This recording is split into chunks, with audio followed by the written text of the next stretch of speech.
I'm Rik. And I'm Danny. And this is the Hail Ming Power Hour. Ooh.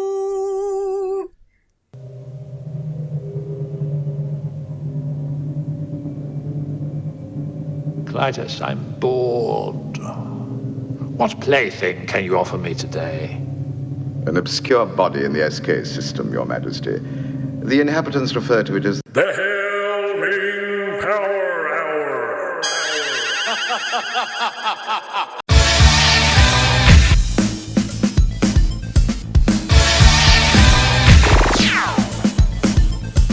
The Hail Ming Power Hour. Ricky and Danny are once your children. It's just that simple, people. Oh, Flash Gordon. Mr. Mean, tear down this wall. Randy Newman. Hail Ming. But it's changing.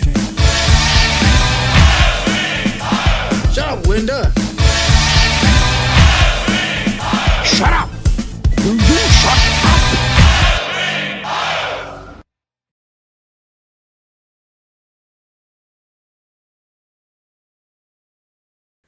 Hello, everybody, and welcome back to the Hail Ming Power Hour. We have two out-of-this-world science fiction thrillers for you this week. Bunch of aliens. That's right. One of them is way more thrilling than the other one. So we're just going to... One's a lukewarm water kind of thrill. Right. One of them was made in the 90s, and you can kind of tell.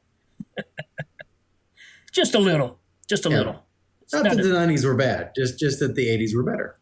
It's a fact. That is a fact. It's science, really. 68% of the time, it works every time. Of course, we've got two great movies we were talking about. We've got The Hidden, which is incredible, better than we remember, actually. I've been waiting a while to talk about this, and I revisited it a while back. I'm really excited about that one. But you also got I Come in Peace, or Dark Angel, whichever one you want to call it from there. But that's a lot of fun, too. So we're going to dive off in these two and just have a good time. Yeah, so, we're going to have Louis Gossett Jr. come in about halfway through. Randy Quaid. Enemy Mine, like it's a reunion. Because, Randy Quaid was in that. Oh, no, my soundboard. That was his brother Dennis Quaid, of course. Hail Ming. That's true. Randy Quaid was not in it. No, it would have been a better movie, though, if he would have been. Well, he was in it, briefly as one of the little creatures that falls down in the antlion pit. Yeah. Larky proof.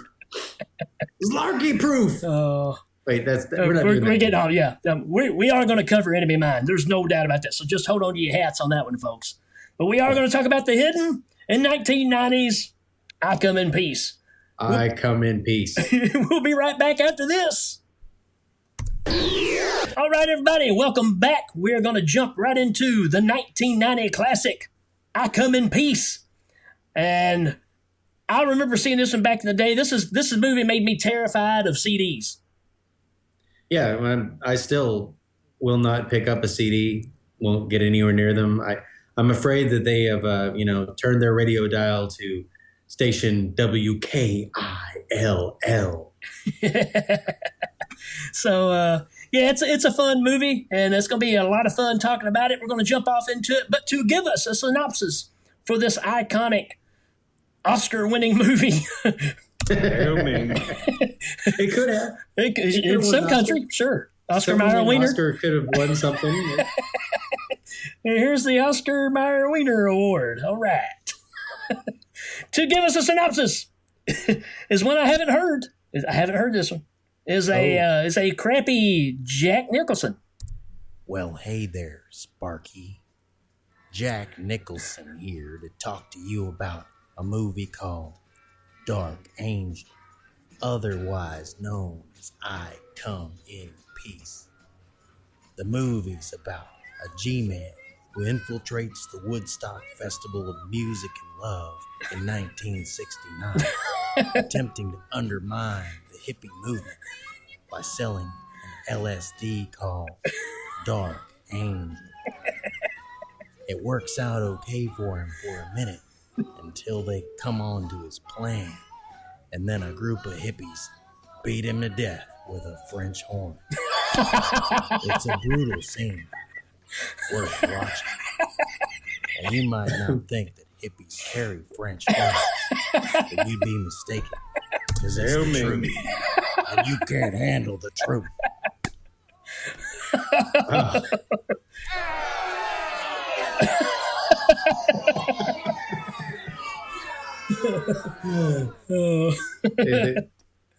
The studio audience did not like that.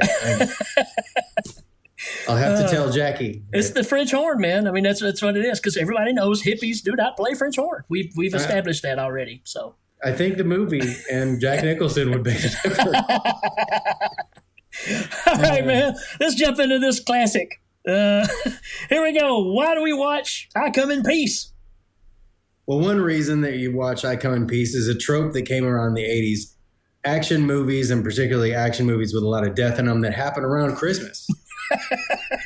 Right. I mean, that's kind of the trend of the time. Christmas right? carols, you got lots of people, humbug, and then they get killed. I mean, and this is one of them. It happens pretty often, and in this case, two aliens end up duking it out in an intergalactic drug trade. Right. At Christmas time. Why would they not? Why would they not? I mean, if you're going to be an alien and come down and do your business, some drug dealing or whatever it may be, why not during the happiest time of the year? Yeah, come on down to Christmas and do your business. Right. It's probably easier to get people that way. They're out shopping, you know. So, yeah, that's awesome. The first thing I had, CDs are the devil. My mama used to tell me that, and now I believe it after watching this movie again, because, you know, that's kind of the weird thing about this movie is this is right after CDs had already been established. So it's kind of hard to make something like that scary. It's like, hey, why don't we take this thing that everybody is familiar with and make it an object of destruction? And they kind of do the same thing with Hellraiser 3, and I think it just kind of hurts it. Yeah, Hellraiser 3 was kind of the Cenobite DJ element. Right. And I'm not even going to defend that. We'll handle Hellraiser at a different time. I don't have quite as much hate for Hellraiser 3 as you do, but I understand it. I don't hate it. I just thought that some of the Cenobites were kind of lame. So, no argument. No argument. But yeah, with Dark Angel, I'm going to say this. I revisited it, and unlike The Hidden, I found that I didn't like it as much. So you're lucky, because we're here to tell you the stuff to watch for, so you don't have to really worry about the rest of the movie. You can do whatever you got to do, and then make sure you hang out for certain points. One of them being the CD murder weapon. Yeah. I mean, the alien has a knife that's a CD, and he can send it after people, put it on certain frequencies or body heat, and it just kills everybody in the room. It hits them all in the throat. That's right. And it bounces off the walls and stuff. It's all magnetic, and it's I don't know if he can necessarily control it himself, but he just turns this thing loose, and it's just like a crazy boomerang. It's just there to chop everybody's heads off. Yeah, the cool mad scientist guy, he explains that, it's been tuned to, I think he says he tunes it to 98.6, so that it's kind of like a heat-seeking missile. Right. So, which leads us to believe maybe the giant alien with white hair and the other giant alien with black hair might not have the same body heat that we have. Yeah, I wouldn't think so. That may be because they're aliens. Maybe. They need a giant gun to kill them. Right. A giant gun. A big gun. Yeah. And we'll get into that too with Split Second. Guns are too small. Yes, absolutely. So a reason I got, this is just kind of a given of the time, man. The soundtrack's by Jan Hammer. For you guys that don't know Jan Hammer, I'm sorry. You missed out. The Axel F theme from Beverly Hills Cop.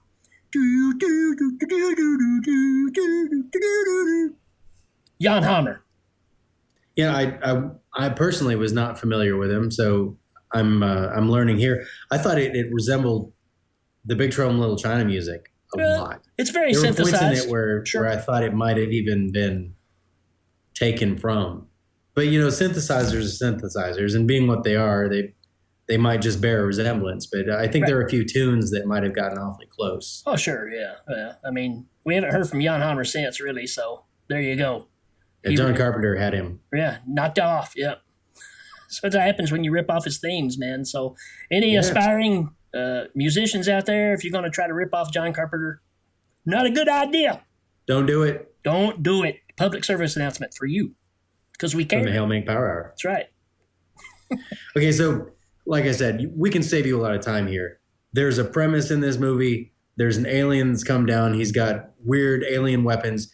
His plan is to steal heroin, make people overdose with heroin so their brains fill up with endorphins, extract those endorphins, and sell them on other planets because that's the real drug. Right. And that's pretty cool. Yeah, that's how the movie got pitched as far as getting made, for sure. Yeah, that's a really cool plot. Right. It's just that, when you get beyond that, it's really just an action movie with Dolph Lundgren and Brian Benben. And if you don't remember Brian Benben from Dream On, then you probably weren't the same age as me with access to it, watching it just because it had a lot of sex in it. So, it's Brian Benben. And I'm with you, kids. I'm not sure what to make of it. Yeah. Oh, yeah. One thing for me, being a horror fan, a good point for this movie, may not be a reason to really watch it, but when you see this guy, he's Sherman Howard, and he was Bub in Day of the Dead. So he's the first cop that's working the deal with the drug dealers and that stuff. He's kind of like the undercover guy, and they find out he's undercover, and everything goes bad. He's like, no, I'm wrong. He's the main bad guy. He's the main bad guy. The other guy was black. I was like, I don't think Bub was black. Right. I was totally wrong with that, but that's true. He's the main bad guy that takes off to Jamaica or wherever he goes, and he's got the picture with the chicks. And he's like, wish you were here. Yeah. Well, and the whole bad guy clique there is probably a reason to wash over, because the bad guy gang is called the White Boys. Right. And their whole gimmick is that they're successful yuppies. Right. Yeah, that's a heck of a group of bad guys for you right there. And I mean, it's like, hey, Stan, get in the Mercedes-Benz and we'll ride this guy down. They just aren't. And even when they're being intimidating, like, look out, Dolph Lundgren, the white boys are coming to get you. It just, they all have guns, and you're just like, put the gun down. Right. You don't really even think they're going to use them. Don't even shoot that thing. But it does start with a cool burglary where they steal heroin from the cops. And there's like I don't know if you've seen The Untouchables, the killer in that kind of a greasy assassin guy. The White Boys have one of those guys, and that guy's kind of intimidating. He kills a lot of people without really having to, and kind of establishes that early on that he's kind of your tantamount, bad guy. He's not the bad guy alien, and he's not the lead bad guy, but he's the guy you watch out for. He's Mr. Milo from Last Boy Scout. Right. Not the same actor, but he's that's that character, like the henchman. Right. I think one of the main things here is the whole reason that the aliens come to do all this and to inject people with heroin and go through this whole process is he really needed cataract surgery really bad, man. Oh yeah, you couldn't see what he was doing half the time, I think. Yeah, that actor's just kind of weird that way. He just looks away. Yeah. And of course, the only thing he knows how to say in English, hence the title that Rick and I came in on, was he would say, "I come in peace." Yeah. And, it's a weird little element. It's almost a horror element there, because it's like the only thing he knows how to say is just this blatant lie. Yeah. To these people. And the list of kills, if you're looking for your Kruger list of kills here, there's a pretty decent number of kills. There's a bunch, and they're all killed the same way. So it's like you can, like we said about the fast forward deal, you can get to like the second or third one of these, and you pretty much seen he does the same thing every time. Yeah. You get a little more detail every time, but he does the thing, and it's the same camera shot, and it comes out of the hand. It sticks in the person. Yeah, it's probably just repeated those camera shots. Right. And except for their different chest, because it shoots into their chest, and then it shoots into their head, and it takes out the endorphins. Yeah. I guess it's the second killer is the Rosie the Riveter chick, and Yeah. she's all right. There's a reason to watch the movie. There's a mechanic. There's a mechanic girl who gets murdered by the alien, and it's not really a titillating scene. Right. I mean, no pun intended there. But I don't have a sound for that.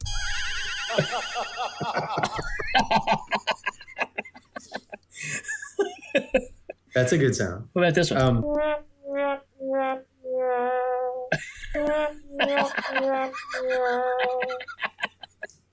But you got your typical cop movie. Cop's partner is killed early on. It's Dolph Lundgren, who likes to action roll in and you're asking yourself right now, how does Dolph Lundgren go around as a cop and he's already been killed? It's another part of the story now. That's Hail Ming. his partner gets killed. his partner gets killed. Did I say he got killed? I don't know. Maybe I said after he got killed, Right. meaning the partner, but I didn't clarify. His partner is killed in a deal that he was kind of the watchman on. He had the earpiece in, and then another crime occurs. He goes in there and roundhouse kicks a hopped up liquor store robber in the face. And while he's doing his action deal, his partner's in there sweating it out. When they figured him out and they're about to kill him, and he's like, "Oh, what are you talking about? I've been swimming in raw sewage and I love it." Nobody's coming to help him. Nobody. So yeah. So you got that whole I got my partner killed early on thing, and then there's some stupid. He always keeps his promises thing. So his boss is like, "Just promise me you get off this case." Right. Okay, I promise. Which he doesn't. So yeah, maybe that's broken right away. But Yeah. So it's the typical renegade cop, and then he gets the new partner that's by the book, and it's all kinds of shenanigans that go along with that. So Yeah. Well, he was. Well, so what does your book say about that? Well, I don't know. Yeah, it's Betty. There's a rat in my house. Anyway, so the guy comes from the feds or the CIA. Right. I think it's the feds, and he takes over it. He's like, "Look, we're gonna do this, and we're gonna win because that's what I do. I'm the golden boy." And Dolph Lundgren's like, "I think better in a strip club." And then they go to There's a bunch of crap in the movie that you can easily sift through. Right. There are points to watch for. There's the cool giant alien guy and his cool drug trade thing, which is a neat concept. Yep. There's the CD that he unleashes from another arm launch thing, and it kills all the white boys in a room. And then there's they capture this CD at one point. Right. And they take it to this mad scientist guy that Dolph Lundgren knows. His whole scene. He's worth checking out. Yeah. Watch the whole scene with him in it. I mean, he's overacting, but he's a mad scientist. What are you going to do? He does a great job. And that's a lot of fun. But then, there's the other alien comes down, and he's like, he's almost kind of Battlefield Earth looking. Yeah. He's got kind of his head shaved in the front, and he's got like this mullet with nothing in front. I don't know. Right. Yeah. He's just kicking it, man. He's a little behind on the times. Yeah. What are you going to do? So he's come to take this other guy down. Right. And he's kind of inept, really. He really does. The only thing that he does well is he gives his gun over to Dolph Lundgren and Brian Benben so they can use it to actually kill the alien. Well, how about when he first shows up, man? He's just blowing holes through the wall that are big enough to drive a truck through, man. It's like, wow. So he's got some, they got some impressive weapons that they bring down that he's obviously a alien cop, I guess, chasing this guy, which is not an uncommon theme with this show. No. It's not executed as well, but yeah, it's the same kind of premise. And so what we're basically saying is there's some pretty good action in it. There's some roundhouse kicks by Dolph Lundgren. Yeah. There's some stuff blowing up. There's a scene in a car garage that looks very much like Highlander, where they're running across the top of the cars. Yeah. That works. Yeah. The concept of what the alien is doing, I think, is a good concept. It just falls short in a few places. I think this movie might be worth remaking. Yes. I think You could do that. I mean, like somebody like if I hadn't just watched it, I might say, no, the first one's good, but the first one's not good. That's not true. Right. Remake it. Use this concept. Right. It's a cool concept. Maybe flesh out the whole drug trade in space thing a little bit more. Maybe start out in space and come down, and then you're like, oh, he's getting that drug he was selling. Right. Like kind of let people put the pieces together.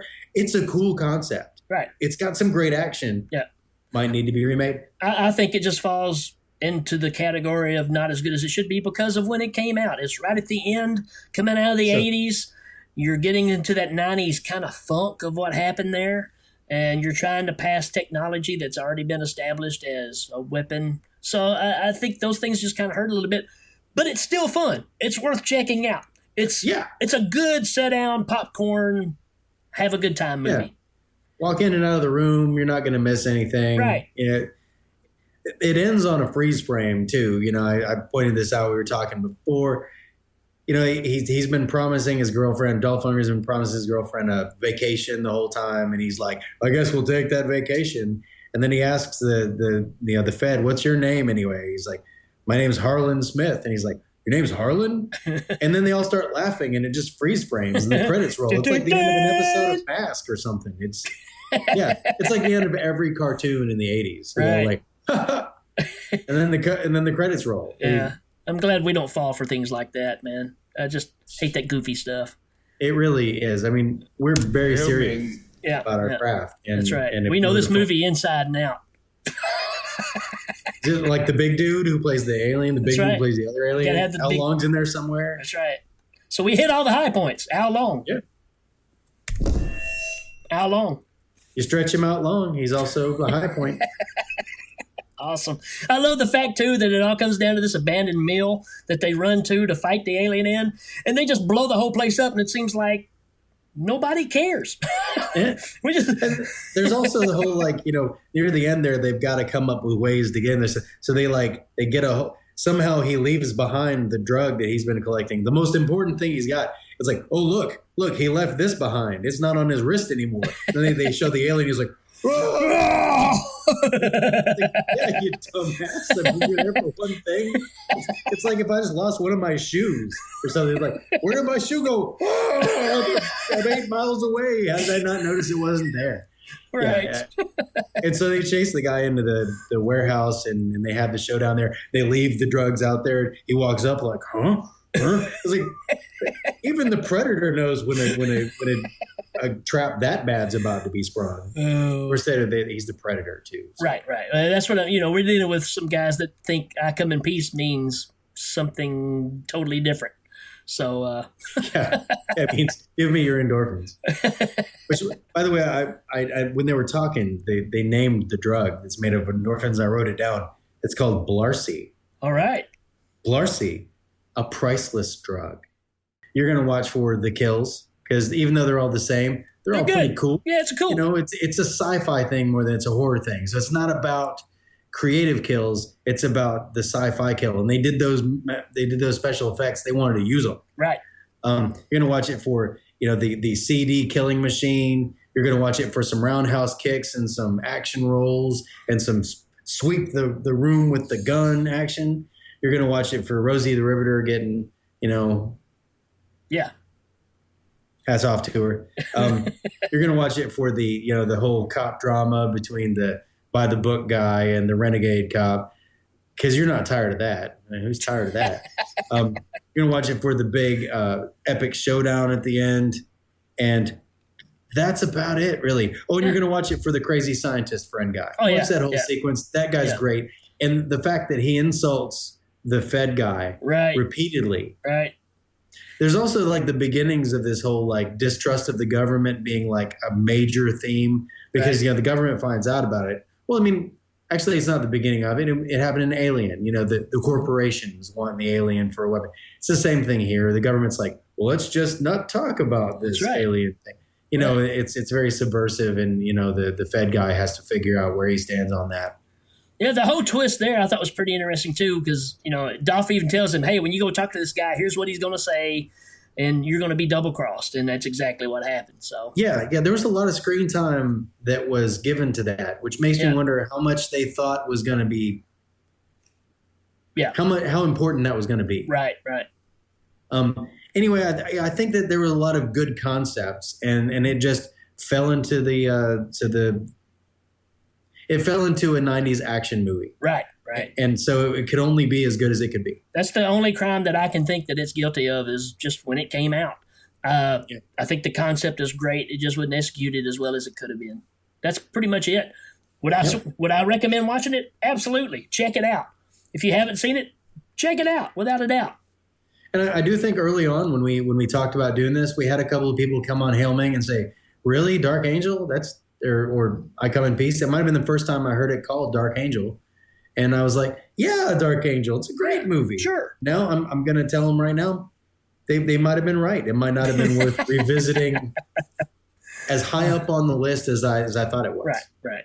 But at the same time, again, that's why we're doing this. We want to try to go back and rediscover some of these and still say there's parts of this movie that are pretty awesome. There's some good effects in this, some good explosions. It's an action flick. So I'm going to go ahead and give it a rating. You ready to give it a rating? Absolutely. I'm going to give it 6 hour longs. 6 hour longs. I too was thinking 6. Okay. I think I'm going to give it a 6 out of 10 giant alien guns. And the guns are pretty awesome, I have to admit. The guns are pretty cool. They're like, and the fact that the aliens are big dudes, when they have them, it's like they're carrying a little shotgun or something. I mean, it's huge, and they're big guys too. So when they have to use 2 hands on them. You know what I think the problem is with the movie now? I think I've got it. It didn't really show us anything we hadn't seen before, except for the CD thing. Everything else we've referenced the whole time was things that we've kind of seen in other things. Yeah. So I think maybe that's the problem with it is it had too many things that we've seen before. And that's why the drug stands out. Right. It's like the drug was the element of the movie that we hadn't seen, but because it was kind of a mystery, by the time you figured it out, you're so laden down with all the the stuff you have seen that you're just like, oh, okay, yeah, I get it. And it didn't have the impact. Like I said, redo it, kind of explain the drug thing, maybe have them extract it from another creature, and then be like, oh, what's going on here, and get everybody interested, and then do it. Well, but I don't know. It might not be remade. Wouldn't hurt anybody. Right. Well, and I think that's a good point because I think it's the first movie we've said, yes, this one could be remade and probably benefit from it. Yeah. So I think so. And Dolph Lundgren would have to come back as like the guy's boss in the precinct, because he couldn't play that character again. Right. Brian Ben probably come back. Well, speaking of Brian Blessed, what do you think about this movie? Flying blind on a rocket cycle? I think he kind of feels about the same way. He's kind of in disbelief. He's in disbelief. He doesn't believe it. Well, that's what I think. That's what disbelief is. Yep. All right, we'll be right back. Welcome back to the second movie. I am excited about this one. This one ended up being higher on my list than I thought. We should have covered this one earlier, and we just haven't. And revisiting this movie, it knocks it out of the park, man. I love this movie. And yeah, I mean, it's got similar ideas in the plot than I Come in Peace does, but it's just so much better a movie. And who would have thought fall into any of those traps? Who would have thought that Jerry Reed, pretending to be Burt Reynolds in this movie, being the bandit, Smoking the Bandit Part 3, that this movie would have been such as big of a hit as it is, man, and just be so impactful. Hail Ming. The fact that he's wearing that hard plastic Burt Reynolds mask. It makes it hard really, to... It's kind of frightening. And no overdubs either. I mean, when you hear him talk, that's him talking. Yeah, that's him talking. It's kind of like the last Batman movie where you got Batman going, and you got Bane going. I needed subtitles for that movie. So sorry, Batman fans, but that movie. I know they wanted to get that action like Dr. Doom from the Roger Corman Fantastic Four. What? There's so much wrong with Fantastic Four and Roger Corman in the same sentence. Yeah, Danny is not a big Roger Corman fan. I'll defend certain movies. He has his moments. I'll give him that, but there are a lot of times that I'm not a fan. Right. It's okay. We're not talking about Smokey the Bandit 3. We're talking about. No, we're not. We're talking about the 1987 movie The Hidden.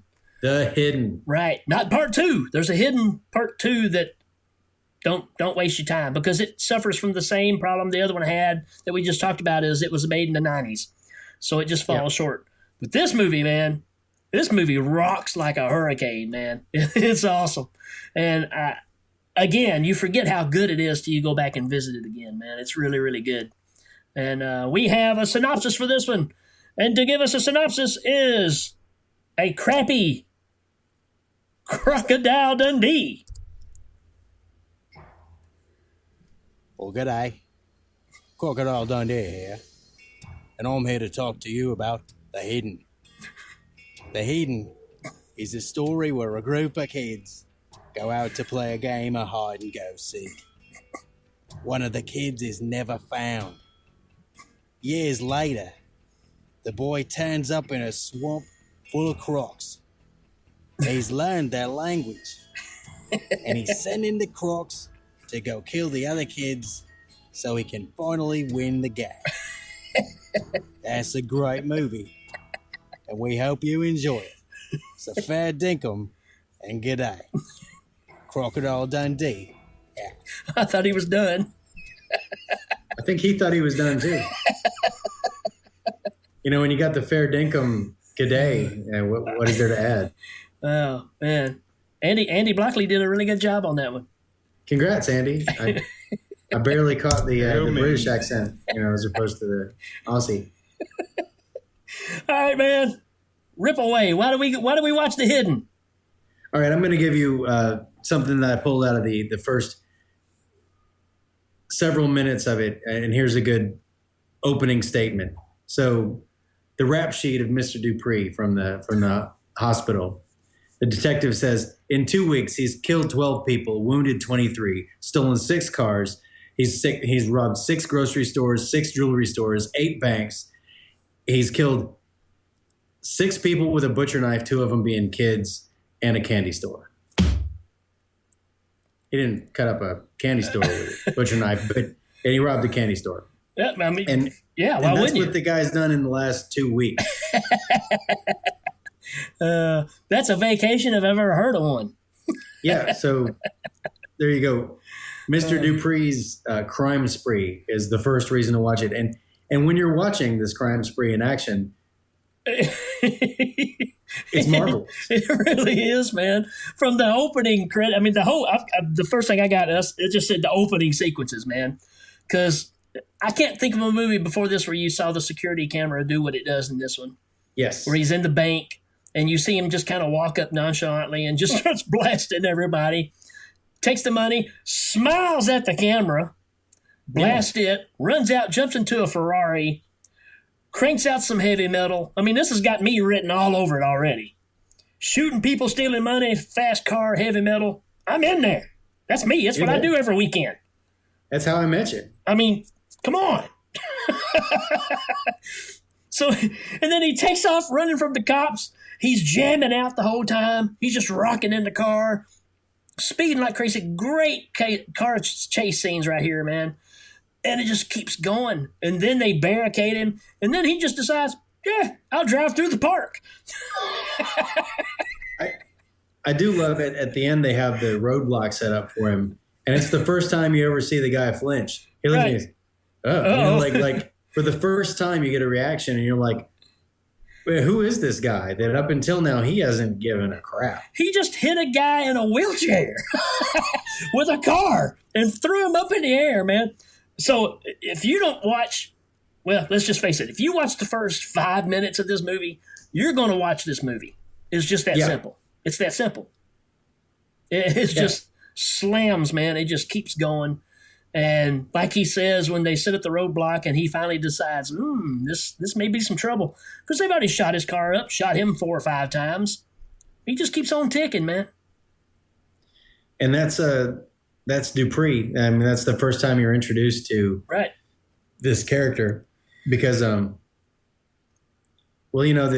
whole premise of it that you get to understand is that he's an alien. Right. And it's not Mr. Dupree that's an alien. It's the alien inside Mr. Dupree. That's right. So he just gets into people and uses them up until he can't use them anymore, and then jumps to another one.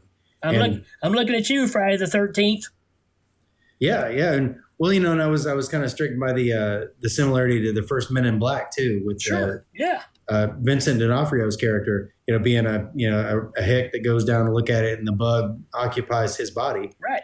It's the same kind of thing, and he just uses him up until his body's worthless. Yeah. And then they do the roadblock. They run him off the side of the road. He jumps out. He's still got his gun in his hand, got the money in his hand. They shoot the car, blow the car up, which injures our alien, Mr. Dupree. Puts him in the hospital. He's all burned up. And from there, you kind of get the revelation of what's going on here. And I think that's another thing this movie does is you don't really understand. But when he gets up out of that bed in the hospital and goes over to that dude that's on the other bed beside him, and he opens his mouth, that whole scene to this day is incredible. It's incredible. Yeah. The alien transfers and crawls out of dude's mouth. It's a great effect. And right into great that. effect. It looks fantastic. And wasn't it this? I mean, it kind of reminded me of The Thing. Right. Yeah. Yeah. I mean, it kind of has that. It's same gross kind of mutant feel, jelly-like, slimy, black, but it's got like working tentacle kind of thing. I mean, I don't know how to describe it. It's an alien.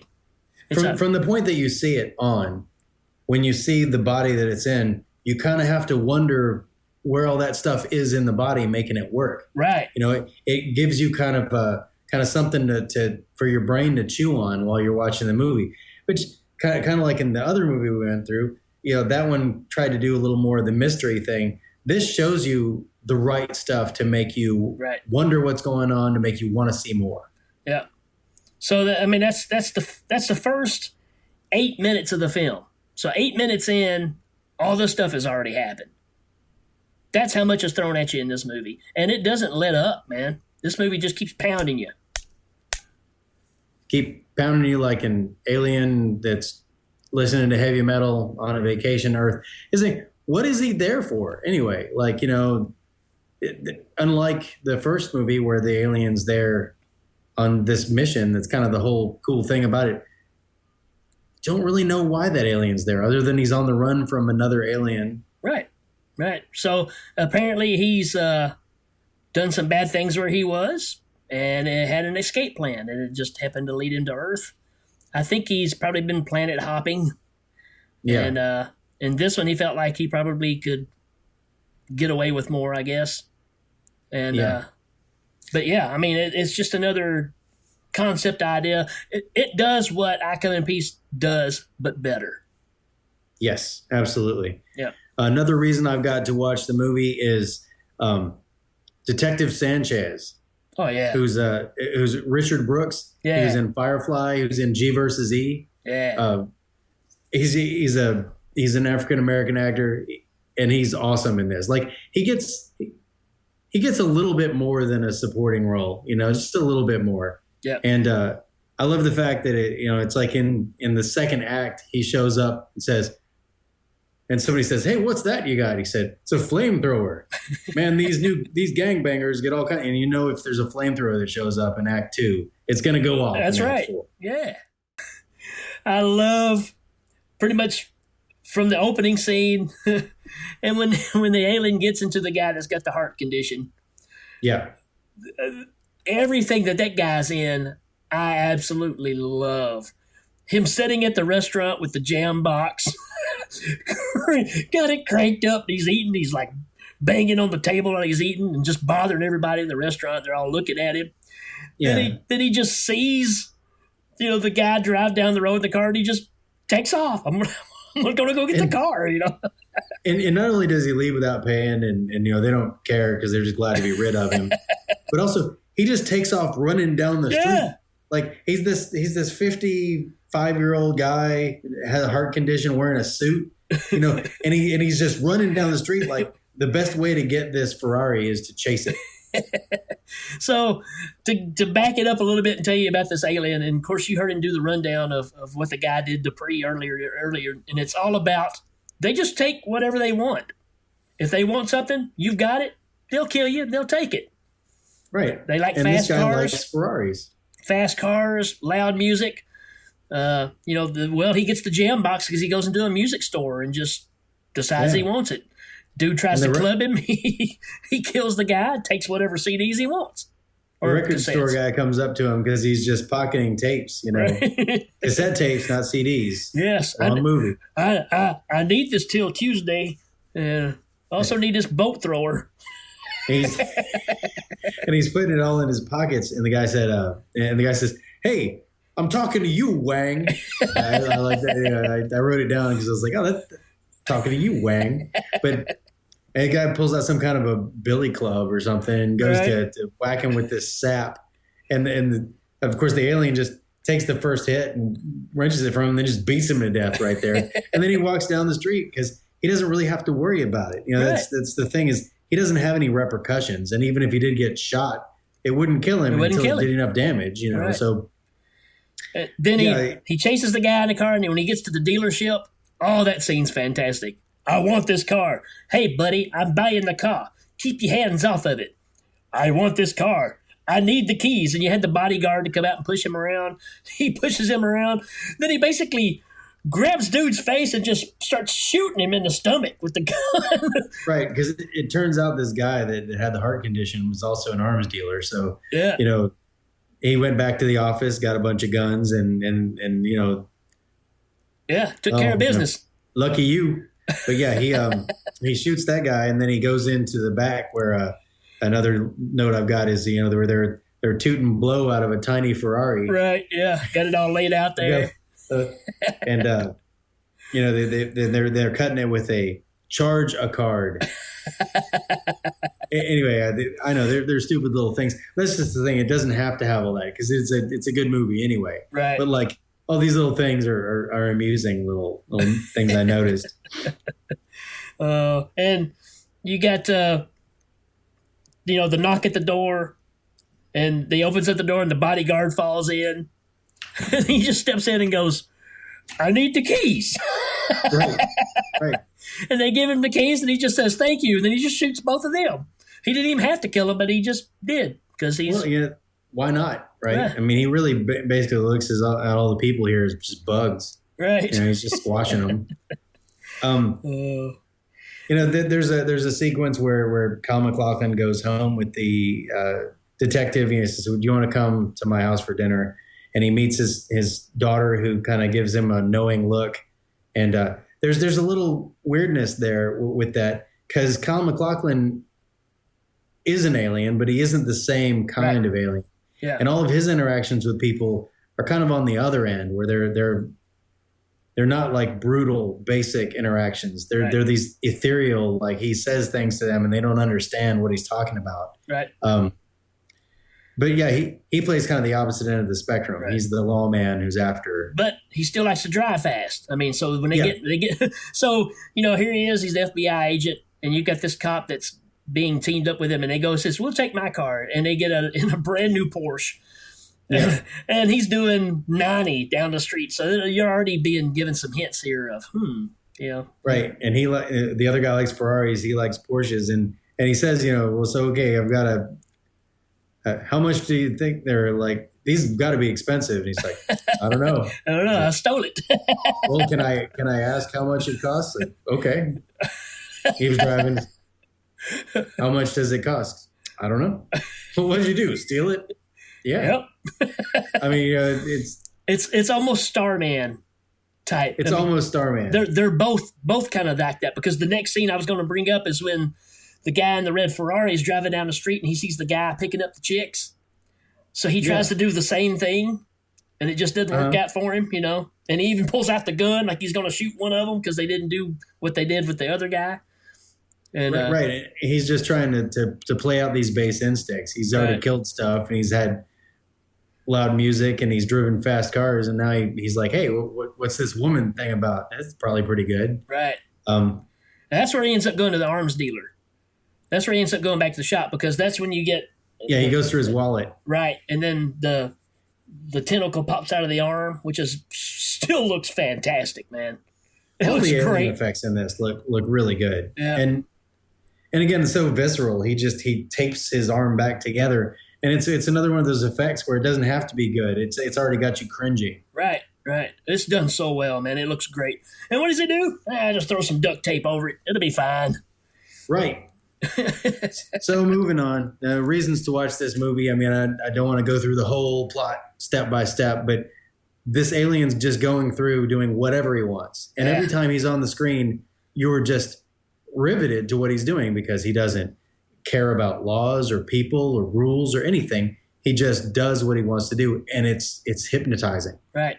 Because you're watching him, you're going, what's he going to do next? He's the ultimate bad guy, but he doesn't know he's being a bad guy. Yeah, or doesn't care. He doesn't care. He doesn't have an agenda, so it's hard to stop him. Right. That's why Kyle MacLachlan can't find him, because he's not going anywhere. He's not doing anything. He's doing whatever he wants to do at the moment. So he's impossible to track. Right. That, and every time a body that he's in dies, he moves to another one, and then he has to start the hunt all over again. Right. So, yeah, it's just awesome. There's then Claudia Christian comes in. If you're a Babylon 5 fan, she's in that. She's in a ton of movies as a on Babylon 5. No, just her in particular. Yes. I was gonna say Babylon 5 is an acquired taste, and I'm not sure I have it.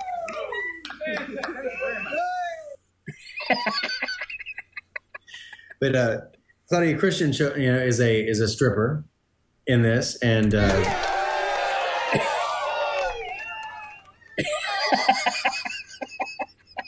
And she ends up taking on the alien creature because it's time for him to switch. Yeah, he's losing a lot of blood. He's sitting there at the bar and he's drinking and it's just running out. He's blood loss.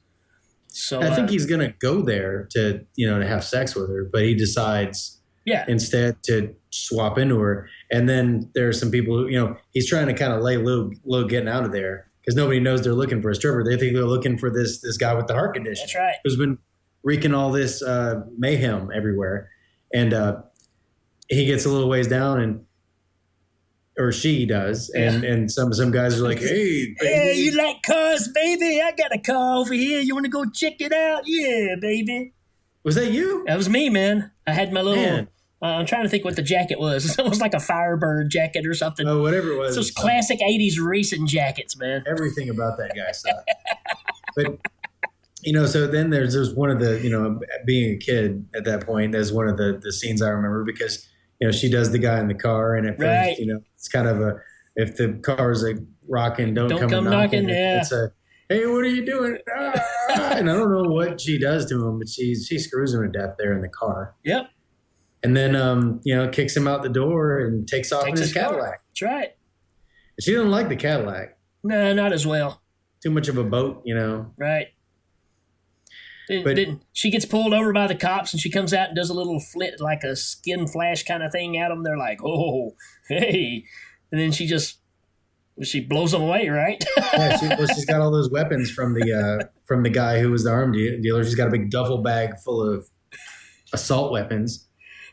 Something that would make John Matrix proud. And then she goes out there and she blows these two cops. I think they get behind the door of the car. And, right.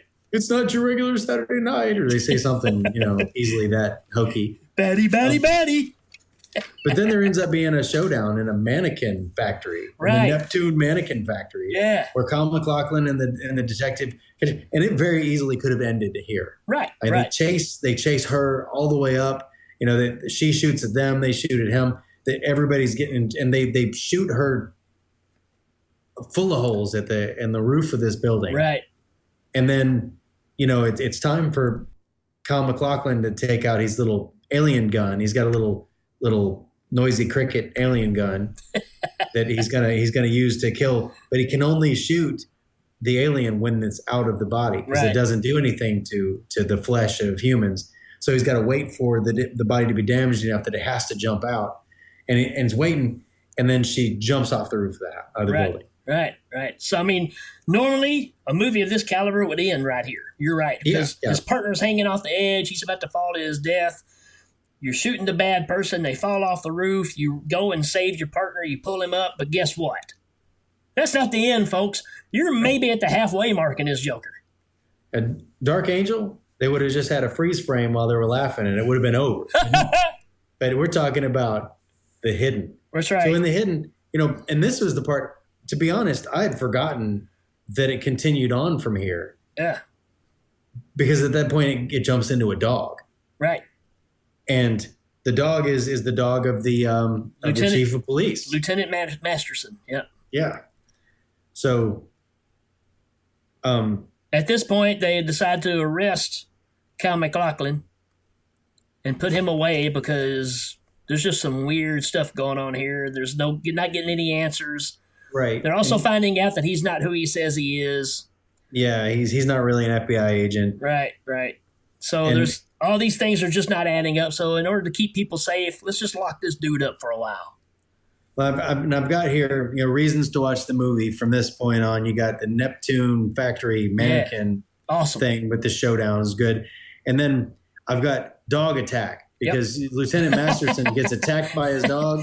He's like, he's getting a midnight snack. He turns his back on the dog, and the dog, this dog could have been the car, man. That's right. It was 4 feet off the ground. It jumped into his back, knocked him out. Ruff. I mean, yeah, it totally it took me by surprise because I had forgotten. Oh man, this dog puts Cujo to shame. It puts Cujo to shame with the jumping through jumping through the door. He actually jumps through a door. Through a door, and this isn't a big dog either. No, man. Yeah, this could be the dog from the Mask. It's only slightly bigger than Benji, So then, the chief of police has got the alien in it, so he's got pretty much free reign. He goes in, hey, I thought you were off today. Well, I'm not. Because he's so awkward. He doesn't really know how to act. He just knows that people give him respect in some bodies and they don't in others. They treat him differently in different bodies, but he's always the same. Well, I want that.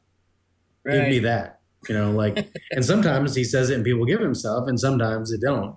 And if they don't, then he just takes it. Right. Yeah, he's a bad dude. So yeah, I mean, we've got his whole crime spree. We've got when he goes into the new body. He's really the reason to watch the movie. The bad guy alien is the reason to watch the movie. Yep. The plot around him does a great job of supporting it. But every time he's doing something, you're like, oh, what's this guy going to do next? Right.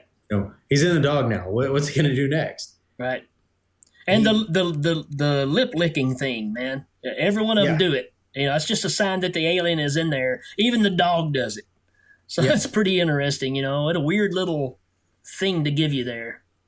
Yeah, just kind of a tell so that you it was kind of a plot device, but But so what? So he doesn't know how to wet his lips, or he doesn't like the sense of it, or whatever. And he tells, there's a showdown that occurs at the police station. He's in the chief of police now. Yeah. Kyle MacLachlan's in the jail. Does he go to the jail to get him out? He's going to kill him. He's going to kill him because he's the only one, and he doesn't have the gun that kills him. Right. Because that's in evidence. Right. And then when they find out the police or the lieutenant is starting to wreak havoc downstairs, then they start reacting and trying to get the gun back to Kyle MacLachlan, getting ready to, try to finish this thing off if they think that's what's really going on. Right. And it's becoming more and more evident that the lieutenant is not normal. He's just blasting people left and right. Yeah, and he starts throwing people around and stuff because, again, people have stopped giving him what he wants. So his default then is just to take it. Right. So again, we're not going to go through the whole plot. He's gone through the police station. He's looking for Kyle MacLachlan. There's a shootout there. Sadly, Lieutenant Sanchez gets shot in the groin. Yeah. Yeah. Oi! That's where we see Danny Trejo shows up for a minute as a prisoner. A reason to watch this movie. Danny Trejo in some green pants, man. I don't know what else to say about it. He's got like a little almost a mop top Beatle-esque kind of hairdo. Hey man, when you gonna let me out of here? Soon as you get rid of those green pants, man.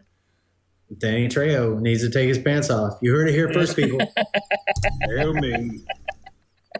But so yeah, we move on. Well, what's happened now is earlier the alien took note that there was a senator right who's on the in TV. town. He was watching the TV in the restaurant. Yep. Right. He might run for president.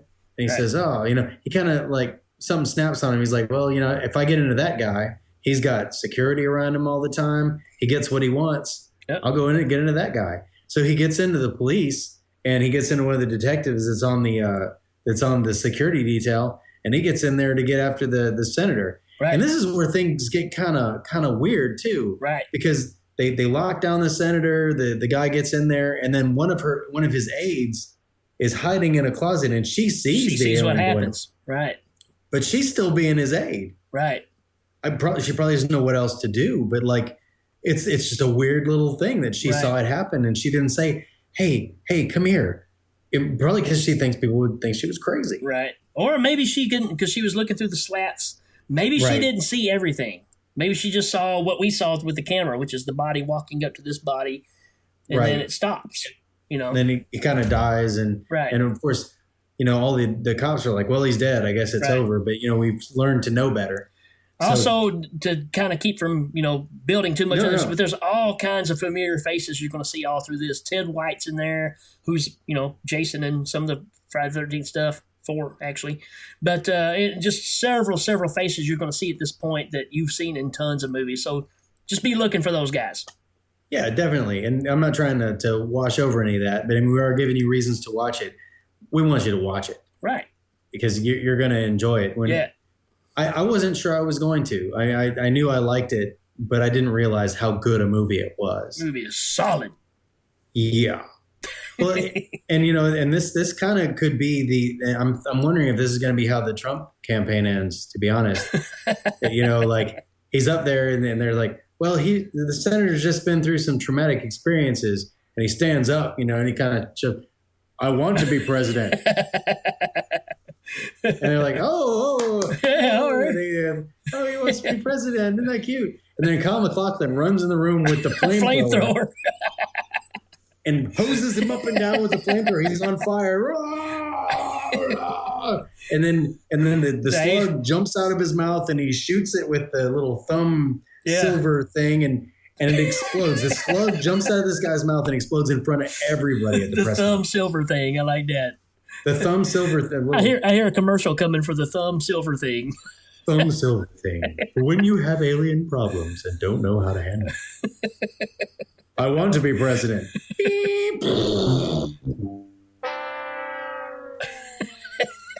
I think I guessed the price wrong. But yeah, man, what a way to end the movie, But, like you said, dude gets shot in the groin. He's bleeding to death. He's dying.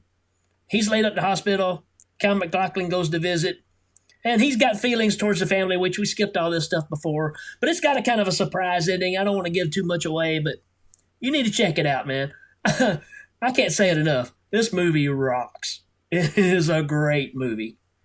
It's worth your time. It's well worth your time to check it out. 1987 turned out a couple of good ones. And was it 1987 was also a 3 o'clock high, right? There you go. I guess there's more than just one movie that came out of that year. If you've listened to us and you've checked out Krull, Dragon Slayer, all these movies because of this show, this movie you need to check out, without a doubt. And if you have seen it, buy it. Rent it again. Check it out, because I tell you what, you will not be disappointed. It gets the Hail Ming seal of approval. It really does, man. It is an awesome movie. I'm glad I got to watch it again.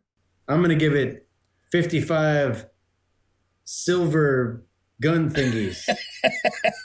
Silver thumb guns. Silver thumb guns. They belong to Kyle MacLachlan. I'm going to give it 28 heavy metal, fast driving aliens who like Ferraris. Nice. And I give it 15 Jack Shoulders, who directed this thing. He did an awesome job. Nightmare on Elm Street 2. That's right. Also, the little girl in this movie, Nightmare on Elm Street 3, 4, somewhere around in there. She's a little girl on the tricycle. 3. It's 3. All right. Yeah. For all you horror fans out there. All right. I was just going to say that my stepfather here, Mark Smith, he contacted me today to let me know that the last company that is making VHS cassettes stopped making them today. That's right. So VHS, we salute you. That's right. It's a moment of silence for VHS. Garbage day!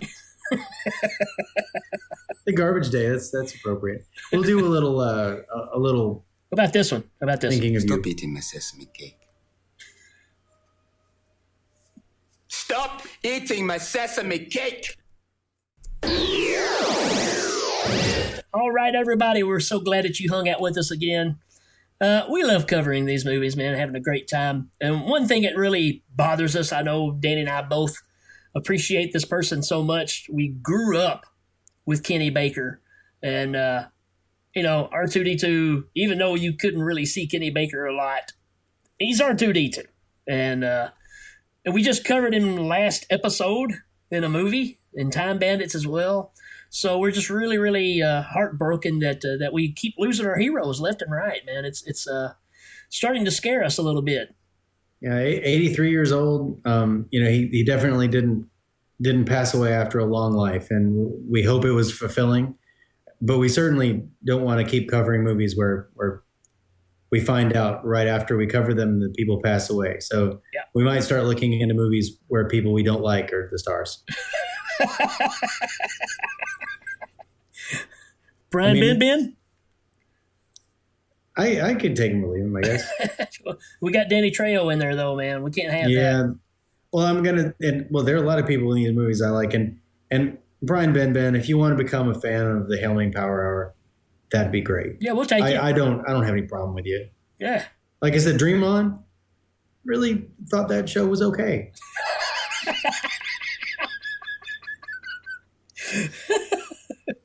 All right, for all you listeners out there, again, we appreciate you guys just sticking with us with our craziness, all the crazy stuff that we do.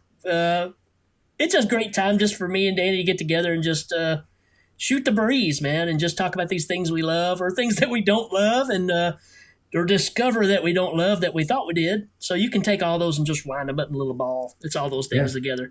But we appreciate you guys listening to us. Don't forget, if you haven't checked out the stuff on Facebook, check all that stuff out. There's a lot of stuff we're cranking out right now. A lot of episodes being shot up on YouTube. Make sure you check that out. Legion Podcast. Have a YouTube channel. There's a whole bunch of Hail Ming on there right now. So we're kind of getting that thing going pretty good over there too. And don't be afraid to subscribe to either one of those shows, either Legion Podcast in general or the Hail Ming Power Hour as well on YouTube. Subscribe on our Facebook page. And if you listen to the public service announcement. I don't know what announcement is. It's about that much, I think. Announcement is when you get a mouse that does an announcement. Right. Anyways, the public service announcement that we did, check that out. It's on the Facebook pages. And it gives you instructions on how to go to iTunes, subscribe to us on iTunes, leave us a 5-star rating, because that's the only way this show gets bigger and bigger. It's you guys out there making it happen for us. 5-star rating, leave us a review. It is much, much appreciated because that's the only way that they're going to push it out there and get more people to listen to it. Right. And we're doing this for fun, but it wouldn't hurt if we had a whole gajillion number of people that listen to us. That'd be fantastic. We're shooting you can make it happen. Shooting for a gajillion because it hasn't been done yet. You can subscribe to any of these things and you should not be afraid. But if that gets you going, getting afraid, if that's what gets you going, then be afraid and subscribe. Fearfully subscribe to the Hail Ming Power Hour because we're scary. We're scary guys. Hey, I just noticed if I look this way, you're standing right there.